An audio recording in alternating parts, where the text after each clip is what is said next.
Freedom fighters.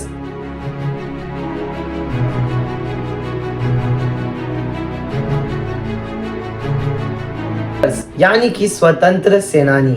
ये अपने में ही एक प्राउड है, ये अपने में ही एक ऑनर है, ये किसी पद्म विभूषण से कम नहीं है। आज हम आजादी से सांस ले पा रहे हैं, चैन से जी रहे हैं, तो सिर्फ उनकी वजह से। इन्होंने उस समय पे अपनी जिंदगी की फिक्र नहीं की हिंदुस्तान को आजाद कराने में। पर हमें किताबों में सिर्फ दो लोगों के बारे में पढ़ाया गया है, एक गांधी जी और एक जवाहरलाल नेहरू। तो क्या सिर्फ ये दो ही स्वतंत्र सेनानी थे जिन्होंने हिंदुस्तान को आजाद कराया? जवाब है बिल्कुल नहीं। बहुत से ऐसे स्वतंत्र सेनानी थे जिन्होंने अपनी योगदान दिया, अपनी जान तक की परवाह नहीं की हिंदुस्तान को आजाद कराने में। पर उनके बारे में किताबों में बस एक छोटे छोटे पैराग्राफ में ही लिखा गया है, जैसे कि भगत सिंह, सुखदेव, राजगुरु और चंद्रशेखर आजाद। और भी कई सारे स्वतंत्र सेनानी हैं जिनके बारे में तो हमें पता भी नहीं है, और हम खुद को हिंदुस्तानी कहते हैं। हमें शर्म आनी चाहिए। भगत सिंह, राजगुरु, सुखदेव जैसी एक स्वतंत्र सेनानी थी जिनके बारे में आज मैं आपको बताने वाला हूँ। वैसे वीडियो आपको पसंद आए या ना आए, पर यह वीडियो बहुत अच्छी है, और अगर आपको अच्छा लगता है तो एंड में जाके लाइक कर देना, और कमेंट में जिसके बारे में मैं बताने वाला हूँ उनका नाम लिख देना। सब कंट्रोल किया जा रहा है और हम दर्द से चुकाना पड़ता है।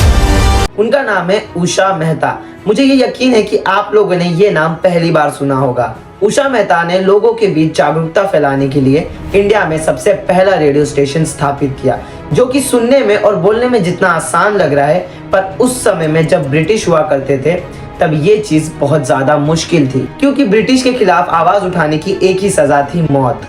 चलिए शुरू से शुरू करते हैं। उषा मेहता का जन्म 25 मार्च 1920 सूरत में हुआ था। उषा मेहता ने अपना करियर तभी चुन लिया जब वो 5 साल की थी। उषा मेहता जब 5 साल की थी तब वो पहली बार गांधी जी से गांधी आश्रम, जो कि अहमदाबाद में स्थित है, वहाँ पे मिली थी, और वो उनकी लाइफ का टर्निंग पॉइंट था। तभी से उन्होंने डिसाइड कर लिया कि वो एक स्वतंत्र सेनानी बनेंगी। उषा मेहता जब 8 साल की थी तब उन्होंने सबसे पहली बार आंदोलन में हिस्सा लिया, जो कि साइमन गो बैक के नाम से मशहूर है। अगर उषा मेहता की स्टडी की बात करें तो उषा मेहता एक लॉ स्टूडेंट थी। उन्होंने अपनी पढ़ाई 1942 में अधूरी छोड़ दी, क्योंकि उन्हें क्वाइट इंडिया मूवमेंट में हिस्सा लेना था।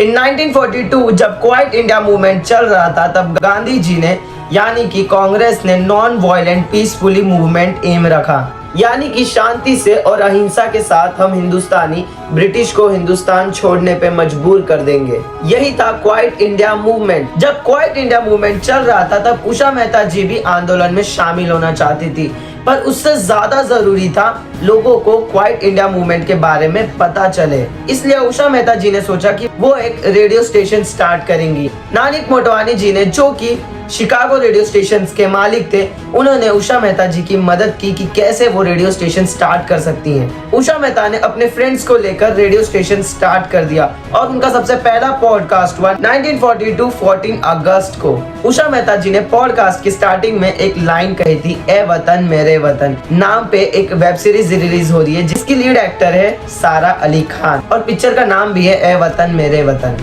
और आज भी उषा मेहता जी को रेडियो वुमन का नाम से जाना जाता है। पर अभी भी उषा मेहता जी के पास बहुत प्रॉब्लम थी, क्योंकि ये रेडियो स्टेशन बहुत ज्यादा फेमस हो गया था। इस वजह से इस रेडियो स्टेशन के बारे में ब्रिटिश को भी पता चल गया था। इसलिए उषा मेहता जी हमेशा अपनी लोकेशन बदलती रहती थी। लगभग ये 3 महीने तक तो चला, बट इवेंचुअली इन 12 नवंबर 1942 को उषा मेहता जी को अरेस्ट कर लिया गया। उषा मेहता जी को यरवाड़ा जेल, जो कि पुणे में स्थित है, वहां रखा गया था। इन 1946 में मोरारजी देसाई, जो कि वहां के होम मिनिस्टर और फाइनेंस मिनिस्टर हुआ करते थे, उनके ऑर्डर पे उषा मेहता जी को जेल से रिहा कर दिया गया। और तो और इन 1998 में उषा जी को पद्म विभूषण पुरस्कार से नवाजा भी गया। पर हर कहानी का अंत तो जरूरी होता है ना। कहा गया है कि हमारे पैदा होने से पहले ही हमारी मृत्यु का समय लिखा गया है। 11 अगस्त 2000 में उषा मेहता जी की डेथ हो जाती है, और उसी के साथ ये वीडियो यहीं पे खत्म होता है।